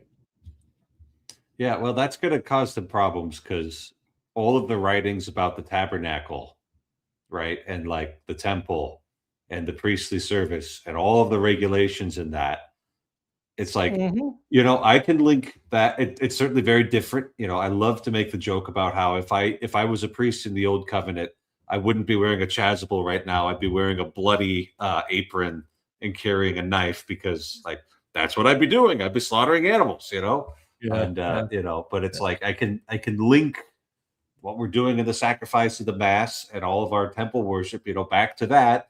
And like, if you don't have that, like, you're gonna like, why is this in the Bible? Why is this important? And it's gonna, I don't know how you understand it from a Protestant perspective when, like, Moses, like, listen, Mark, I know you haven't read the book with the short title and the no author, but like once you get past like Exodus chapter 24, it's like we are in full on, like, we're going exactly how to build the tabernacle and like the lengths of everything and what kind of material it's made out of and how you're going to put it all together and who's responsible for carrying what part of the tabernacle. And then you get into Leviticus and it's like, this is exactly how you butcher the animal. And this is who gets what part for all these different types of sacrifices. And here's how you have all of these procedures for judging these different types of cases, and, do you have anything that even resembles that in your church, in your practice, because we've got the sacrifice of the Mass with all of the red text telling you what to do, and then we've got like canon law for how to judge these different types of cases and who gets what, and it's like, even if you don't accept the argument, you can at least respect the effort of like, we're doing the same thing. It's just, different, but it's the same pattern, right? Well, so they're going to undermine. And it was Father Mike Schmitz who did this. You've probably never even heard of Father Mike Schmitz, have you? He did the Bible in a Year podcast, right? Yeah, I know about that. And I've heard of him. Yeah, and like that's like, okay, well, gosh, if the Catholics are going to do Bible of the Year, then we'd better too. And it's like, okay, well, if you're going to do the whole Bible, then you're going to read those parts that you can't make any sense out of, and that's going to like start like, well, why don't we have sacrifice? Why is it important to see all of this in the detail, in the gory detail of like, we're going to make this part of the curtain out of this kind of material, Right. It's going to end up being glorious. It's going to end up being glorious because they'll all become Catholic. Well, that's how happening. That's how you can tell. It's funny to train the Catholics how to see Protestant churches because it's super hard. I'm like, see that thing that looks like pure chaos? That's definitely a Protestant church. They're like, wait a minute, and then they see 4 of them, and they're like, they can spot them like nothing. I'm like, see, you guys just never saw them before. They just look like chaos. And once you see the chaos, you're like, oh, I see how this works. Well, and the thing is once they go in, they can tell, right? Even somebody who's not like educated, if they've been faithful in their practice, they walk in there like it's empty in here. There's Bare no walls, tabernacle, no blessed bare, sacrament, no. bare everything. If you don't have an altar, all you have is a stage. You may have a cross. They always have empty cross. They were big on the empty cross thing. Big on the empty cross. I mean, And it's after. It's supposed to represent after. And I'm like, I don't know about clean white cross after that whole thing. I think you're skipping a part. But put some bloodstains on it, and Mark might like it. at least, well, and like make it crooked, and yeah, like I don't know, man. All the crucifixes I saw as a kid looked pretty gruesome. I'm just saying, like even if you took the body off, I'd be like, what the hell happened there? When I look at these nice white perfect crosses, I'm like, what the hell is that supposed to represent? When was this? That's not in the story. It's interesting on Protestant Catholic sort of divergence since Martin Luther and Knox and the company. One thing which I've noted, and the beauty about the Catholic Church, and it's, I think, factual, it's not sort of embellishing it and saying, oh, look at us, we're the best. But the tradition, culture, the magisterium of the Catholic Church, and the actual history, for example, an actual primary history, for example, approximately 500 people saw Jesus risen, approximately. That's a historical fact. Then various other historical contemporaneous people have mentioned, including the Romans, Titus, I think, and then Josephus and various other historians who were actually part of the Roman Empire, were anti-Christians. So in those terms, we've got the beautiful tradition. And going back to Protestantism, what's so funny about it is they always hold the Bible. And I call them in Australia, we're calling them, very derogatory, Bible-bashing bastards. But anyway, that's being derogatory. But that's being don't insult. No, it is in a nice, friendly gesture. We actually don't. It's not being derogatory. You know what I'm saying? Degrading. No, not in that sense. The reason we say that is they always quoted the Bible, or ad nauseum, every chapter, every verse. I mean, and compared to Catholics literally are very poor in that regard in terms of knowing their Bible. Not Bible, when I say the Bible, I particularly emphasize the New Testament.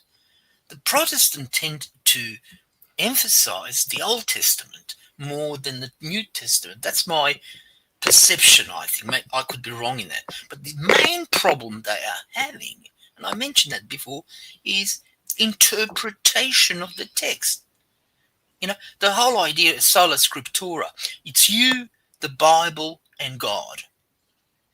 And you forget about the structure, forget about the Pope, forget about the priest. You got a hotline to Jesus.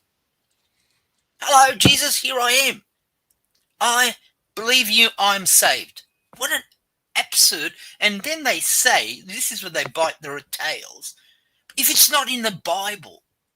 Well, for example, this conversation, I probably omitted so many things to mention. Or if there was short minutes of order being taken now by a secretary, she wouldn't go verbatim every word I say. Just the gist of this conversation. So to capture everything, every minute, every second, in a book form, any sort of book form, is absurd. And then they extrapolate the meaning according to their individual, because they haven't got a pope, they haven't got this hierarchical structure of the church. And if you do disagree, I'll go around the corner. I don't know what's a suburb of any city. Oh, Detroit, 8 mile. What's it called? That Radius? No, Yeah, that's an 8 mile street. It's just called 8 Mile Road. Yeah. All right, it's. I understand it's very decrepit. I don't know. Is it? As a son of Sacred Heart Seminary in Detroit, Michigan, I will say there are a few nice parts of Detroit, but Yeah, stand to be corrected. much of it is going back to nature. So Yeah. Well, that's what I see. I couldn't believe that's Detroit, the capital of American industry, Ford and all that.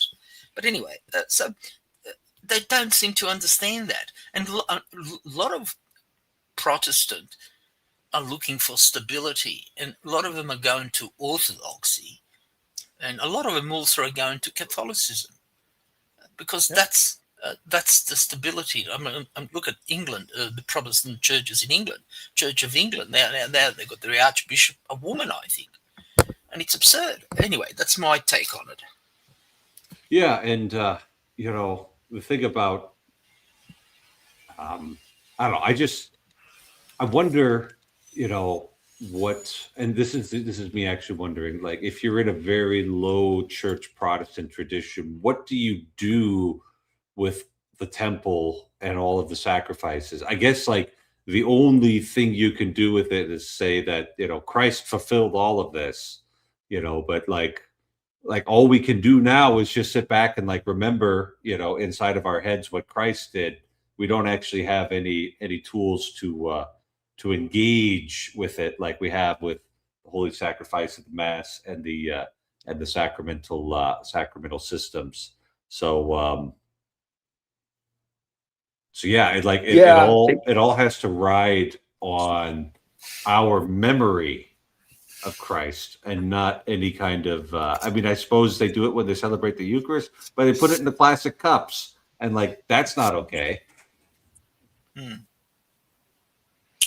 So anyway, if I do sound a bit erratic, it's Lent, and I'm not drinking, and I started from Ash Wednesday, and it's marked in my diary. That was 18th of February, and the Lent ends, according to my diary, Thursday, 2nd of April. Is that correct? I mean, that'd be the beginning of the Sacred Triduum.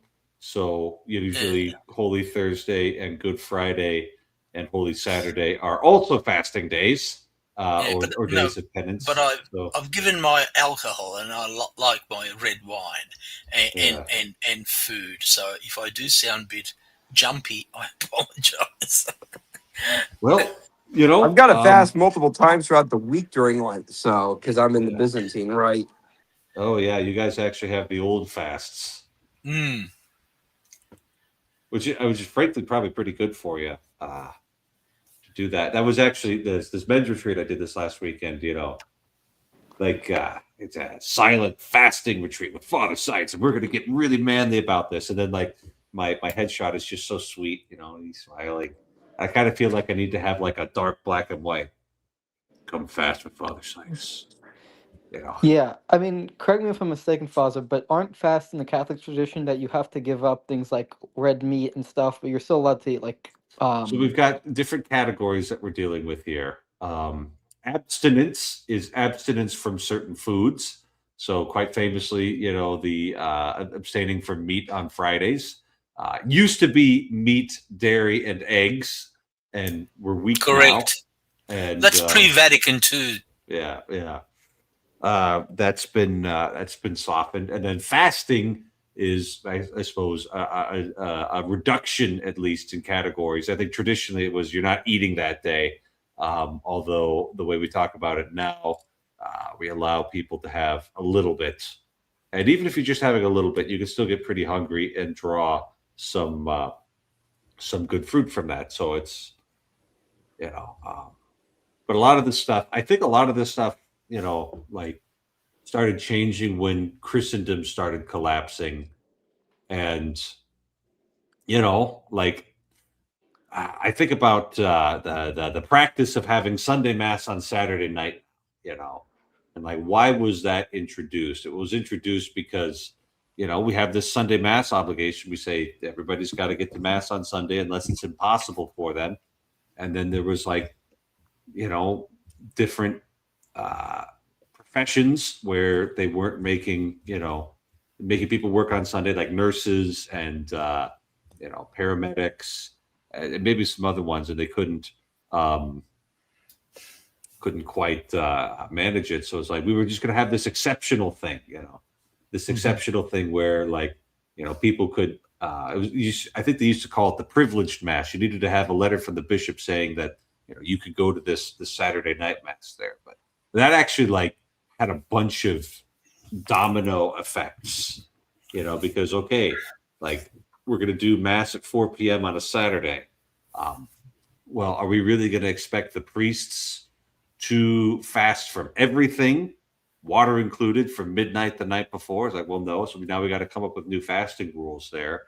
And then, the 60s comes, and then all of the cats get let out of every bag that was ever stationed to contain them. And now everybody wants to go to mass on Saturday night because it's convenient. And we find ourselves here. And Well, that's what happened with communion on the hand. It was like, oh, this is an exception for one diocese, and then everyone's like, give me, give me, give me. Yeah, that also that whole thing. There's another fashion Father would probably mention when you say our Lord's Prayer. I usually, in a traditional manner, I have my hands together, and a lot of other people, like the Muslims and the Protestants, have their arms stretched out, and rather than that, exactly. It's a small thing, but to me, being how would I put it nicely, an old fart, it is not nice, but I do shut up. I had a honor of having our house blessed by Father Sebastian some 3 weeks ago, and he's a bit of a amateur historian like myself, and we had a huge discussion about the Catholic history. It was very, very enjoyable Sunday lunch. And he did have to go back to the church 5 o'clock mass. Yeah. Oh, if you think Saturday night's bad, Sunday night masses are even worse because it's just a cursed time to have church, man. Yeah. Simple as. I will never get on board. I'm sorry, I just cannot get on board with communion on the hand. I mean, it's like, Saint Francis of Assisi didn't become a priest because he thought, he was so humble. He thought he was unworthy to touch a consecrated host. And now I see people and they're like, "Oh, look at this! This looks like a cracker." Like not showing any sort of reverence. Exactly. Eastern Thomas, I totally concur and agree what you just said. Especially when there's women in there, I'm sorry, the feminized Catholic Church. And I said to Father Sebastian, I said, I feel like, I usually trying to go to a TLM mass here in Sydney, not regularly, but this is every time I need a bit of entertainment, Protestant entertainment, I do go to to your parish. There's no bad aspersion on you, Father. I know you he's a nice priest, very nice priest. And he understands working with what we have. Mm-hmm. But exactly, she's a big ship, and the last time we tried to turn her quickly, there was a lot of damage. So we're just gonna have 60 years of damage. Yeah, and like we're gonna have to repair her, slowly there, Yeah, there's got to be. Well, Pope Benedict XVI said there's got to be a reform of the reform. So I think that's going to happen eventually. Well, yeah, and, you guys, the two gentlemen on the bottom weren't on the bottom on the stream last week, but like the major theme was, at a certain point, the only people who are going to be left in the church and like are going to be the people who want it to be, what it is and not something else.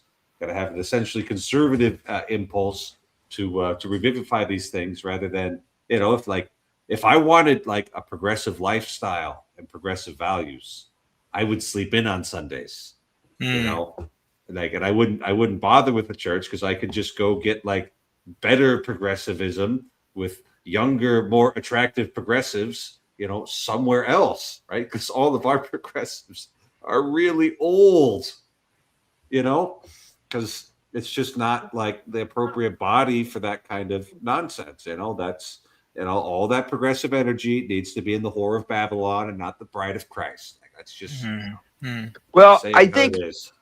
I think the problem is the Curia. I mean, there's a lot of people in the Curia that are like, "Yay!" The nice thing is that they have no springtime idea what's mass. happening. Like, which Curia are you talking about? You talking about the Roman Curia or diocesan Curia? I'm talking about the Roman Curia. I mean, there's a lot of people who, I mean, I know my local bishop from my diocese. He just retired because he turned 75.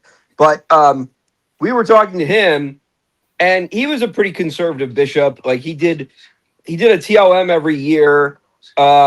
Basically, the way it works was the TLM was banned in the diocese, but there was one church that was able to do it because it was a Carmelite church, and they were basically able to just do their in-house, order right. They were just able to do their kind of in-house Carmelite right TLM, and that was how they were able to do it. So they're kind of like the only TLM in our diocese, but he used to do that church every year. But he was talking about how he went to Rome, and basically he was basically talking about what it was like before they put in the restrictions. And he was like, "Oh, there were like all these old bishops, and they were just walking around, and they were like, oh, all these young people, like the TLM. That must mean that they're like really mentally ill people, and they've got all these problems, and they're like extremists, and it's like just so out of touch, like type of stuff." And he was saying he didn't agree with it, but he was saying those were the types of things he was hearing. Mm-hmm. Well, the nice thing about Rome is it's also a long ways away, and if you keep your head down and don't make any waves, you just kind of do stuff, and Rome doesn't necessarily have to be aware of it, and which is what Traditionis Custodes was supposed to be putting a stop to, and we'll see if it's ultimately successful, because my take on history, and this is just from a hick priest in the middle of nowhere, North Dakota, is that if the traditional Latin Mass didn't die in the 70s, it wasn't going to die at all, because everything was working against it, and a few people kept it on life support. Then it's like that's actually a testament to its exceptional sticking power. It's anti-fragility. We're going to use that sort of language about it. So be calm, be of good cheer, and remember that the our Lord is so in charge that we continually underestimate him and then try and do our own things, and then things don't go well, rather than just being a part of the story that he's telling, and just being the character that you are. So it's like, I don't actually have to go out and save the whole world. I just have to be a good priest in North Dakota. Right. Like, that's a lot easier than saving the whole world. First off, all my stuff's already here, so I don't have to like worry about that.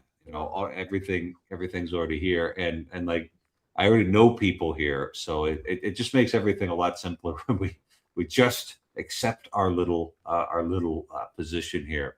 And that was kind of one of the themes about being involved, living out the right story in your life, was just being very judicious about the media that you're absorbing, because the algorithm is enemy territory.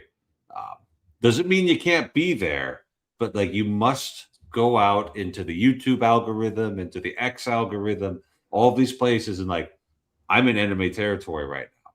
The automatic systems that I'm engaging with do not have my best interests at heart. They couldn't possibly, technically speaking, because it's just math, and but like you're really contending with an attention landscape that is one that doesn't care how it does it. It's just trying to get you to click. It's just trying to get you to pay attention.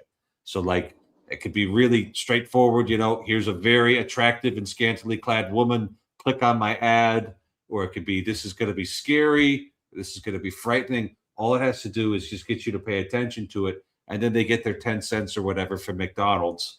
And it's like, this is enemy territory here. And Yeah, I wish I was in, actually, Pope Leo's been really good on this. Pope Leo has been really good on this. And something that he published recently, as a message to social media influencers, because the Vatican has finally noticed that there's all this social media out there, and that something needs to be said about it. And one of the useful things they said was like, how are we keeping our purity of intent on these things? And like, well, we need to figure out, how not to get too caught up into the metrics of your channel compared to like, the real spiritual purpose behind it, because we don't want to cede the territory entirely.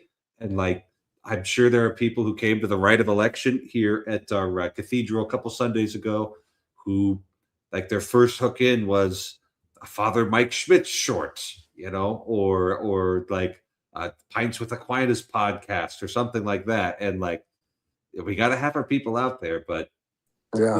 we shouldn't send them out there without informing them of the wolves that they will be amongst. Right.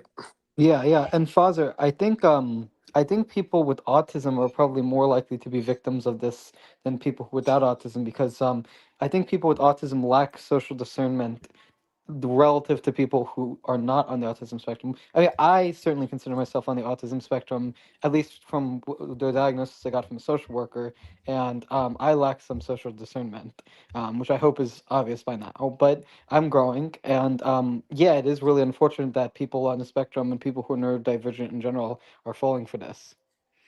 Yeah, and I mean, it can happen to anybody, right? So I remember being a seminarian, kind of circa 2014, 2016, right? So I was kind of in the middle of my formation period there. And I was very plugged into what was going on in Rome, right? I was following every outcoming news story. I was just like, every little bit of commentary I could get my hands on, I was so hungry for. I just was just super plugged into it.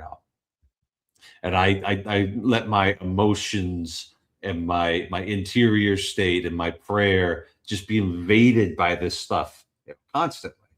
And I thought this was like, well, I guess I wasn't thinking about it. I wasn't practicing discernment. I probably should have brought it up to my spiritual director, but it didn't occur to me. I was just kind of caught up in this. I was participating, in these stories. And there's a certain amount of it that like you need to have a certain amount of information for, because you might have to talk to somebody else, about it and understand these things. But it had gone way beyond that. And the cure for me was a pastoral internship in a small town in North Dakota. And what happened is that like none of these people were reading these news stories. None of these people were plugged into this. They were, maybe they were plugged into other things that weren't helpful, but like realizing like, wow, this doesn't actually matter that much. It matters a little. Like there was a little bit of information that I needed to know about this, but like I could have gotten all that in about 20 minutes total and figured out what I needed to know, and then just moved on entirely. So it's just throw all of the screens into the ocean, and then some of our problems will be solved. But I think it'd be a step in the right direction to send all the screens in the ocean, even Mark Lefebvre's screens. Yes. Yeah. It's a lot of Put 'em- screens. It's a lot of screens. Yeah. Maybe Well- we need to throw yours into the sun. Maybe. Although Well, it's actually really hard to throw things into the sun. I learned that recently. So, Yeah. Well, I mean, I read somewhere that Pope Leo is kind of he is kind of reshuffling the deck on the Curia very quietly. What I've read is his intention is kind of to be a quiet pope, like not to be like this outspoken like type of guy, which I prefer. I mean, that's kind of what some of the earlier popes of the church were like. They were a lot quieter. I did a whole live stream on the papacy and the historical papacy last Friday night, and we kind of talked about how, kind of the St. John Henry Newman idea of the papacy was kind of more prevalent in the early church. I think the big thing that really is just frustrating right now in the Curia is just, for me at least, is just the approach that they're taking to immigration, because it's like, yes, obviously, all immigrants should be treated with dignity, but I mean, I think they take an approach that I think is a little too, kind of loosey goosey on immigration. I mean, past Catholic teachings have said that you do have a right to defend your borders. And I think the fact that not only have they taken a loosey goosey approach, but they've made that like the bedrock of kind of like what's going on in the world right now. I mean, I think that is something that's a little frustrating. Like, I'll give you an example. I was driving back I went to a Syro Malabar mass on Sunday, and I was driving home, and there was a Catholic college while I was driving home, and so I went into their church, and there was nobody there at that time. And on top of the altar, they had this like sign that said, "We need immigration reform now," and this was a sign on top of the altar, and it's like, are you kidding me? Isn't that where the crucifix is supposed to be? Well, they had yes, that's where the crucifix is supposed to be, but they had that there, and then the tabernacle was off the altar. It was one of those types of tabernacles where they have it on like to the side of the altar instead of on the altar. But You wouldn't want the people to get confused by having too many symbols of Christ in the sanctuary. right, No, really, that was the understanding. Yeah. And so here well, we are. I think it worked in this church because they had kneelers in front of it, so it was like you could literally kneel in front of the tabernacle, like right before, the same tabernacle that they would take everything out of. They had kneelers there, and it was kind of set up like an adoration deck. So that was kind of neat, but like the idea of, yeah, we're gonna have like a pro immigration like sign on top of the altar, and it's like, oh, So I think probably according to my tendencies, I'm mostly in agreement with you about these things, and things being a touch one-sided from on top is maybe, like, it's going to cause pastoral problems down the line, because when you wear out your authority on people with things that is maybe, a little bit ultra vires, right? You're not supposed to maybe declare it in that way with people who are already inclined not to agree with you.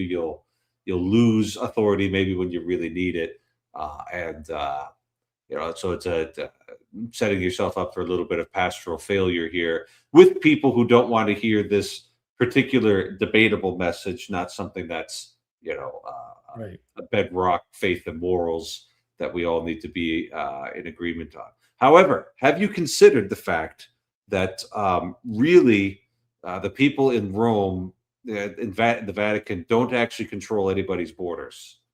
Mm, Like, right. right, I understand that they have like a police force that will control a little bit of their own borders, but how much of their life is really dependent on the state of Italy?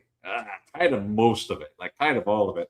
So if I had to pick a place where, maybe some improved messaging would be on, it would actually be this one, because it ends up just being a lot of talk and, no real like action that I actually have to deal with, because they just talk about this all the time. And in fact, if you were trying to be a unity pope, right?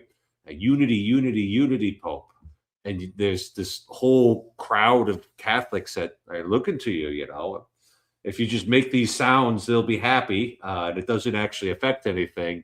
And then you can make, maybe some of the other Catholics happy by just, doing your job well otherwise. Like, maybe that would actually be a good tactical move right there. Yeah.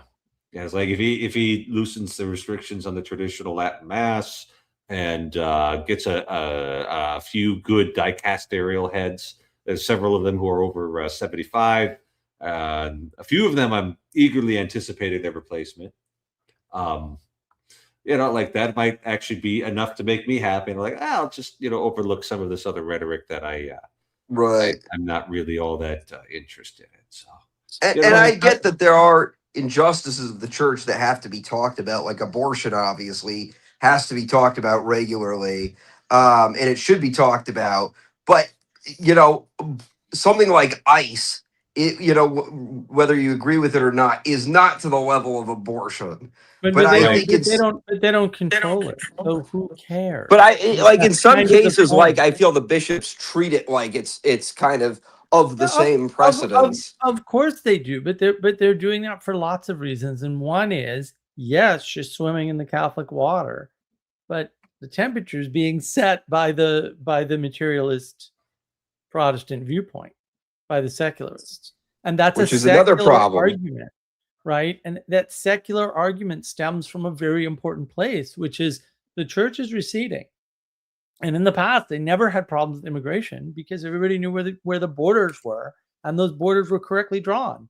And you can't make an argument after Napoleon that we now know how to define a country, because we certainly do not. And we have been suffering from that ever since. And I doubt anybody in Rome, in fact, I doubt there's probably a handful of people that understand what I just said. Like, they're not looking at it that way. So it's a big problem. But the church has no control over it anyway. So, like, let them say whatever they're gonna say. Like, it's just yapping. They have nothing to do with it anymore. And I don't think there was a time when they did. They could advise the king. That was about it. Portugal and Spain had the Pope draw up a treaty dividing South America between the two of them. So There you go. Like that's when the borders, the Pope was a major player in the borders. It ended up giving like Portugal a really good deal, I think, because they got Brazil, and that's quite populous and quite large and rather rich in natural resources there. So, I mean, if you find some of the rhetoric irritating, I'm not going to sit here and say that you're wrong and that you must accept this what at best could be considered a prudential judgment as a dogmatic statement. But on the other hand, I think we have survived. We have in fact survived much worse, and this is small potatoes. And so I'm just not going to lose any sleep over it. Sure. And I'm going to be honest. With the nonsense with the clocks in our country here, I've already lost enough sleep, and it has actually gotten dark outside. No matter what the daylight savings time people will tell you. So I think we've covered enough tonight, and I'm glad that all of you participated. I hope you all say your prayers and go to church and fear the Lord above all else, and love Him with all your hearts. And good night, and God bless you all. Good night, Father. Good night.